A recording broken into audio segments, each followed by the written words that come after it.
अब तो खुली छूट है, आप कितने भी पैसा खर्चा कर सकते हो, किसी भी योजना को आगे लेकर जा सकते हो। जिस दिन केजरीवाल चुनाव हार गए उस दिन शाम को या दूसरे दिन lieutenant governor mister Saxena Yamuna के तट पर गए और यमुना की क्या साफ सफाई की मुहिम शुरू कर दी। मुझे कुछ नहीं लगता है, डोनाल्ड ट्रंप और नरेंद्र मोदी जी एक सिक्के के दो पहलू है। लोगों को खरीदना और सरकारें बनाना, ईवीएम घोटाला करना, ये भी डेमोक्रेसी पर हमला है भाई। दिल्ली के मुख्यमंत्री ने शपथ लेने के बाद जो पहली कैबिनेट की मीटिंग हुई उसमें आयुष्मान योजना को लागू किया गया, किस तरह से महिलाओं को 2500 रुपया मिले, इसको लेकर भी कहा गया है कि जल्द ही पूरा सब चीजें आ जाएगा। सीएजी रिपोर्ट जो कई साल से टेबल नहीं होता था वो भी कहा गया कि सब टेबल होगा। देखिए, आप बीजेपी की सरकार है और केंद्र में बीजेपी की सरकार है। अब तो खुली छूट है, आप कितने भी पैसा खर्चा कर सकते हो, किसी भी योजना को आगे लेकर जा सकते हो। लेकिन डेमोक्रेसी में जब किसी राज्य में अपोजिशन का सरकार होता है तो केंद्र सरकार की जिम्मेदारी ज्यादा होती है कि उस सरकार को भी उसी तरह से मदद करे, समर्थन दे।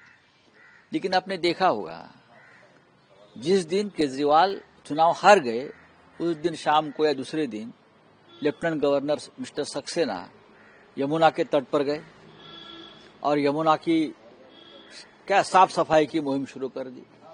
पहले क्यों नहीं किया आपने? केजरीवाल हारने की 10 साल आप इंतजार कर रहे थे।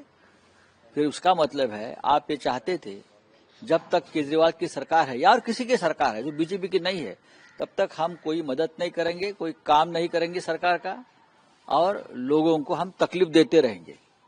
अब भी योजनाएं है, ये कुछ ला रहे हैं, अच्छी बात है, लाओ ना आपकी सरकार। लेकिन अब अगर दूसरी किसी पार्टी की सरकार होती है तो अब क्या केंद्र की योजना लागू नहीं करेंगे उस राज्य में? और यूएस एड जो 21 मिलियन वोटर टर्नआउट के लिए, उसको लेकर जो डोनाल्ड ट्रंप का बयान आया है कि इस सरकार को हटाने के लिए वो सब हो रहा था, आपको क्या लगता है? मुझे कुछ नहीं लगता है, डोनाल्ड ट्रंप और नरेंद्र मोदी जी एक सिक्के के दो पहलू है। नहीं, इन सब के बीच लेकिन बीजेपी ने निशाना साधा है, कहा है कि राहुल गांधी बाहर जाते हैं, डेमोक्रेसी पे हमला करते हैं और देखिए किस तरह से पूरी योजना ऐसा है कि डेमोक्रेसी का हमला करना यानी सिर्फ सरकार पर हमला करना नहीं, डेमोक्रेसी पर हमला करना यानी जो अपोजिशन है, हमारे जैसे लोग हैं, उनको जेल में डालना, उनके ऊपर हमला करना, उनकी सरकारें तोड़ना, हाँ उनकी सरकारें खत्म करना, लोगों को खरीदना और सरकारें बनाना, ईवीएम घोटाला करना, ये भी डेमोक्रेसी पर हमला है भाई। लेकिन राहुल गांधी ने जो एक आरोप लगाया है, कल आपने देखा भी होगा उत्तर प्रदेश में, कि अगर बीएसपी साथ में रहती तो रिजल्ट कुछ और होता, बीजेपी हार जाती। और फिर इसके बाद बीएसपी सामने आई, कही कि किस तरह से बीजेपी के बी टीम के तौर पे कांग्रेस ने दिल्ली में काम किया है।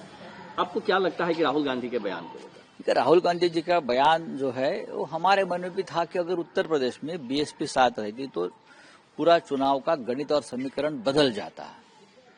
लेकिन यही बात सही है कि दिल्ली में अगर कांग्रेस और आम आदमी पार्टी साथ रहती तो वो भी गणित जम जाता।